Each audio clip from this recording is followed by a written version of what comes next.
शं वरुणः शन्नो भवत्वर्यमा शन्न इन्द्रो बृहस्पतिः शन्नो विष्णुरुक्रमः ॐ शान्ति शान्ति शान्तिः।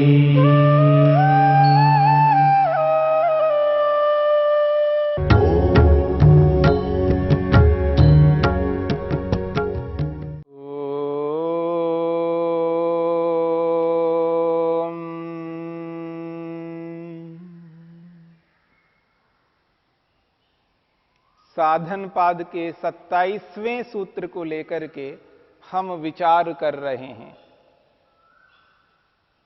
तस्य सप्तधा प्रांत भूमि ही प्रज्ञा। महर्षि पतंजलि ने इस सूत्र के माध्यम से यह बात स्पष्ट करते हैं, जिस योगी को अविप्लव वाली विवेक ख्याति प्राप्त होती है, ऐसे योगी को 7 प्रकार की उत्कृष्ट प्रज्ञा उत्पन्न होती है। ऐसी प्रज्ञा इसके ऊपर, इससे श्रेष्ठ, इससे उत्कृष्ट और कोई प्रज्ञा नहीं हो सकती। ऐसी अनुभूतियां उस योगी को हो रही हैं जो किसी और को कभी नहीं हो सकती है, और इससे बढ़कर और अधिक अनुभूतियां इस संसार में नहीं हो सकती हैं। वो 7 प्रकार की प्रज्ञाओं में से हमने 2 प्रज्ञाओं को लेकर के विचार किया। पहली प्रज्ञा पर हमने विचार किया है परिज्ञातम हेयम न अस्य पुनः परिज्ञेयम अस्ति। जानने योग्य समस्त दुख को जान लिया है, अब न जानने योग्य कोई दुख बचा नहीं है। ये पहली प्रज्ञा है। दूसरी प्रज्ञा थी क्षीणाः हेय हेतवः न पुनरेतेषां क्षेतव्यमस्ति। हेय हेतवः, दुख के कारण जितने भी हो सकते हैं, उन समस्त दुख के कारणों को क्षीणाः, मैंने नष्ट कर दिया है। न पुनरेतेषां क्षेतव्यमस्ति, अब समाप्त करने योग्य और कोई दुख का कारण बचा ही नहीं है जिसको समाप्त करना हो। बहुत बड़ी बात है। योगी ये बात कह सकता है कि मैंने समाप्त कर दिया है। किसको? दुख के कारण को। ये वही व्यक्ति, वही योगी कह सकता है जिसने इस अविप्लव वाली विवेक ख्याति को प्राप्त किया हो, सत्व पुरुष अन्यता ख्याति को प्राप्त किया हो।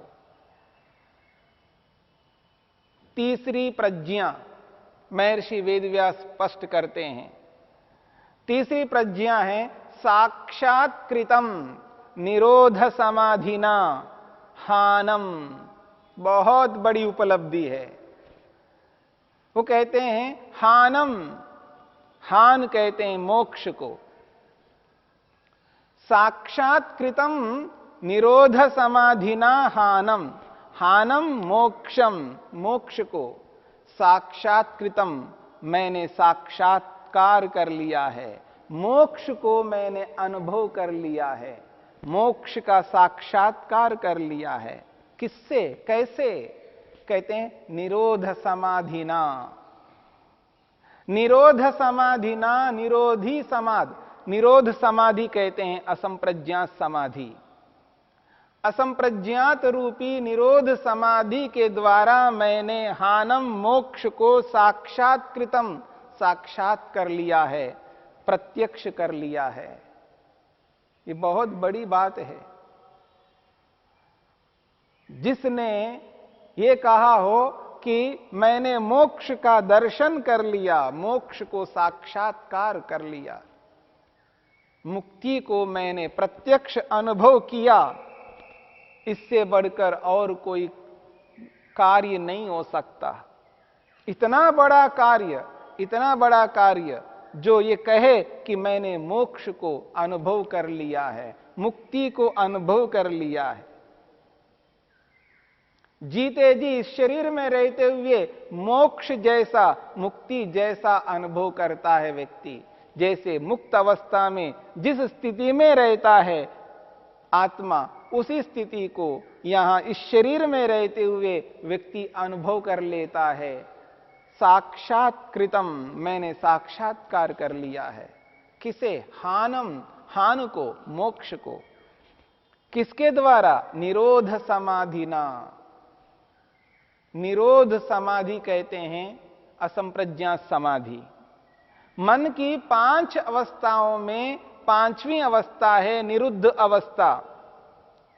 क्षिप्तम मूढ़म विक्षिप्तम एकाग्रम निरुद्धमिति चित्त भूमया। समाधि पाद में ये बातें कही गई है और पहले सूत्र में कहा है अथ योगानुशासनम। इस सूत्र में स्पष्ट किया था मन की 5 अवस्थाओं को लेकर के। क्षिप्तम मूढ़म विक्षिप्तम एकाग्रम निरुद्धम इति चित्त भूमया। मन की ये 5 अवस्थाएं हैं और निरुद्धम जो है मन की 5वीं अवस्था है। इस निरुद्ध अवस्था में जो समाधि लगती है उस समाधि का नाम है असंप्रज्ञात समाधि, जो हमने विस्तार से समाधि पाद में विचार किया था। ऐसी समाधि है जो इसके आगे और कोई समाधि नहीं हो सकती। संप्रज्ञात समाधि और असंप्रज्ञात समाधि 2 प्रकार की समाधियां हैं। संप्रज्ञात समाधि में अलग अलग विषय हैं, इसलिए संप्रज्ञात समाधि के 4 भेद हैं। असंप्रज्ञात समाधि की कोई ऐसा कोई भेद नहीं है। हां, प्राप्त करने के प्रकार तो 2 हैं। असंप्रज्ञात समाधि को प्राप्त करने के 2 प्रकार हैं, एक उपाय प्रत्यय और एक भव प्रत्यय।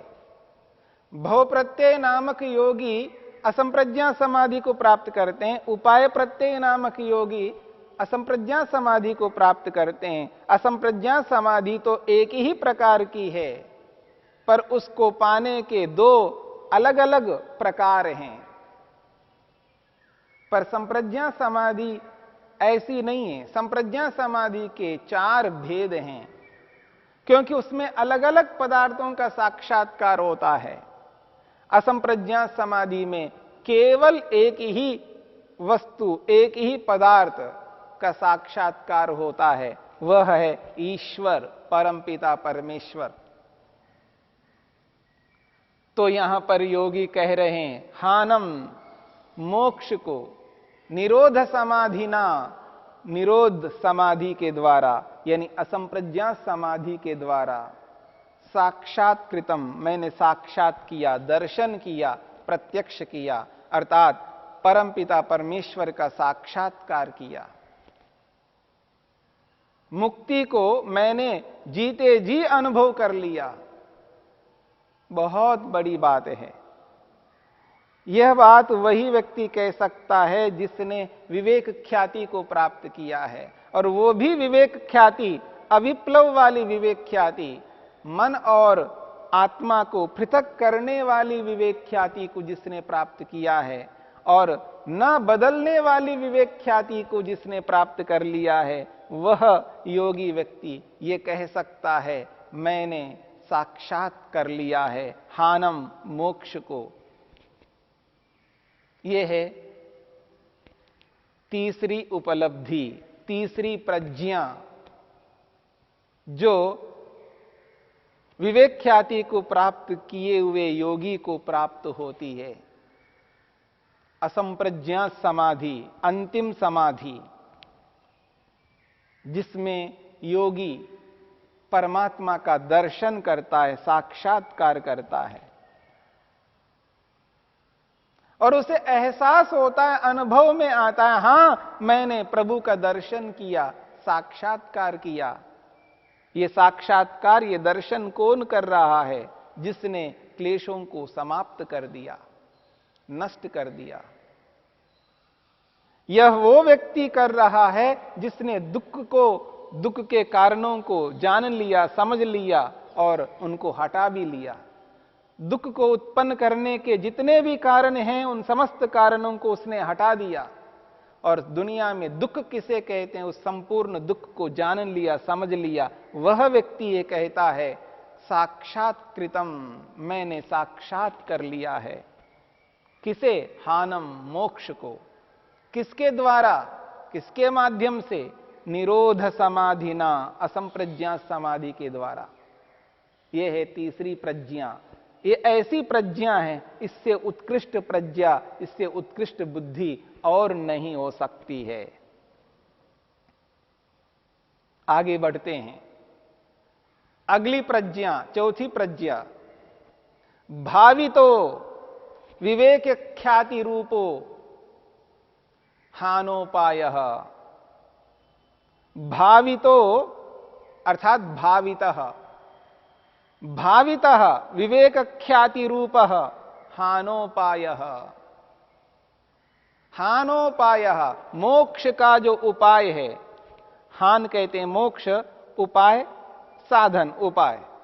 हानोपायः मोक्ष का जो उपाय है वो क्या है? विवेक ख्याति रूपः, विवेक ख्याति है, विवेक ख्याति स्वरूप है। उसको मैंने भाविता उत्पन्न कर लिया, योगी कह रहा है। बहुत बड़ी बात है। योगी ये कह रहा है मैंने उत्पन्न कर लिया है। किसे? हानोपायः मोक्ष का जो उपाय है, मोक्ष का जो साधन है, जो मोक्ष को दिलाने वाला है, जिसके बिना मोक्ष प्राप्त नहीं हो सकता, जिसके आधार पर मोक्ष को प्राप्त किया जाता है, उस मोक्ष के साधन को, उसके उपाय को मैंने भाविता उत्पन्न कर लिया है। वो क्या है? विवेक ख्याति रूपः, वो विवेक ख्याति है। जड़ चेतन को अलग अनुभव करना, शरीर में रहता हुआ आत्मा अपने आप को शरीर से पृथक अनुभव करता है, यह है विवेक ख्याति। जैसे साधारण रूप से व्यक्ति दर्पण के समक्ष खड़े होकर के शरीर को ही मैं ऐसा अनुभव करता है, यानी आत्मा को, शरीर को अलग नहीं मानता।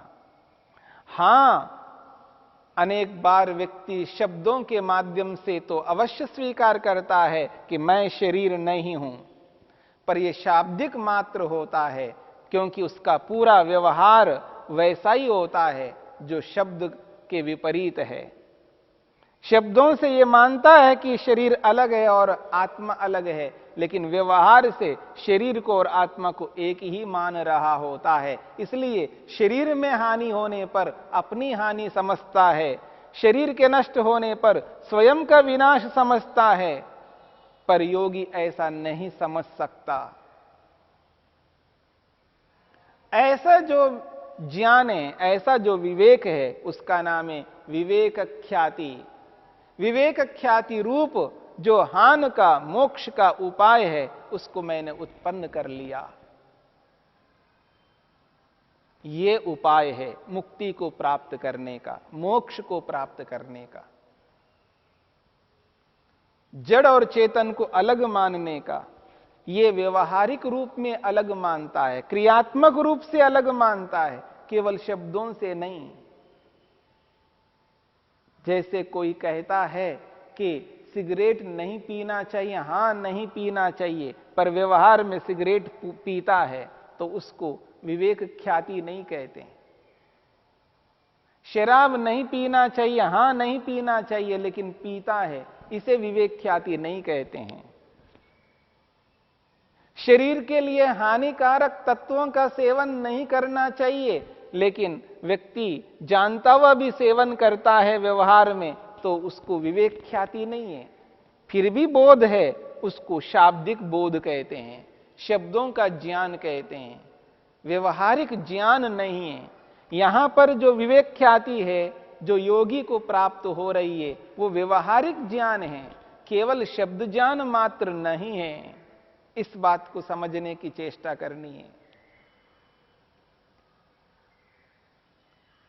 योगी में और भोगी में जो अंतर है वो यही है, जिसे हानिकारक अनुभव करता है उसको व्यवहार में हानिकारक मान करके उससे दूर ही रहता है, और थोड़ी देर के लिए नहीं है, कुछ समय के लिए नहीं है, कुछ महीनों के लिए, कुछ सालों के लिए नहीं है, जीवन भर उस दुखदाई वस्तु से दूर ही रहता है। यह है विवेक ख्याति। जिसको उसने जान लिया है ये मेरे लिए, मेरे प्रयोजन के लिए, मेरे लक्ष्य के लिए हानिकारक है, उसको त्याग करके रखता है। और उसको ये बोध होता है ये मेरे प्रयोजन लक्ष्य के लिए ये साधन है, उसको पकड़े रखता है। त्याग करने योग्य, छोड़ने योग्य को त्याग किए हुए रखता है, और पकड़े हुए को किए हुए को ग्रहण किए हुए रखता है। ये है विवेक ख्याति। जड़ को जड़ और चेतन को चेतन मानना।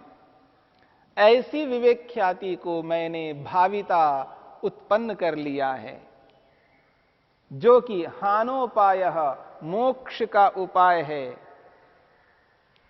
मोक्ष को प्राप्त करने का ये साधन है, जिसके बिना मैं मोक्ष को पा नहीं सकता। ये 4 प्रकार की प्रज्ञा हैं, जिसको कहा है महर्षि वेदव्यास ने, एषा चतुष्टयी कार्य विमुक्ति ही प्रज्ञायाः। महर्षि वेदव्यास स्पष्ट करते हैं, एषा चतुष्टयी, ये 4 प्रकार की प्रज्ञा किस प्रकार की है? कार्य विमुक्ति ही, कार्य विमुक्ति ही प्रज्ञायाः। ये प्रज्ञा के कार्य को विमुक्त करने वाली बुद्धियां हैं, यानी मन के कार्यों को समाप्त करने वाली बुद्धियां हैं। अर्थात मन के जो कार्य है वो ये 4 प्रकार के कार्य है। मन जो क्रिया करता है वो ये 4 प्रकार की क्रियाओं को करने पर मन का जो कार्य है वो समाप्त हो जाता है। मन का जो कर्तव्य है, कार्य को करने का कर्तव्य, वो पूर्ण हो जाता है। इसके बाद और कोई कर्तव्य करने योग्य क्रिया कर्म मन का नहीं बचता। जो दुख को जानना था उसको जान लिया है, उस दुख के कारणों को समाप्त करना था समाप्त कर लिया है, और मोक्ष को समाधि के द्वारा साक्षात्कार करना था सो कर लिया है, और मोक्ष का जो उपाय है विवेक ख्याति, जिसको पाना था सो पा लिया है। अब कुछ बचा नहीं है, मन के द्वारा करने योग्य कोई कर्म अब बचा नहीं है, मन का कार्य समाप्त हो गया है। इसलिए महर्षि वेदव्यास कहते हैं, एषा चतुष्टयी, ये 4 प्रकार की प्रज्ञा, कार्य विमुक्ति ही प्रज्ञायाः, मन के कार्य को समाप्त करने वाली ये बुद्धियां हैं। तो इस प्रकार से योगी को 7 प्रकार की प्रज्ञाओं में से हमने 4 प्रज्ञाओं को लेकर के विचार किया।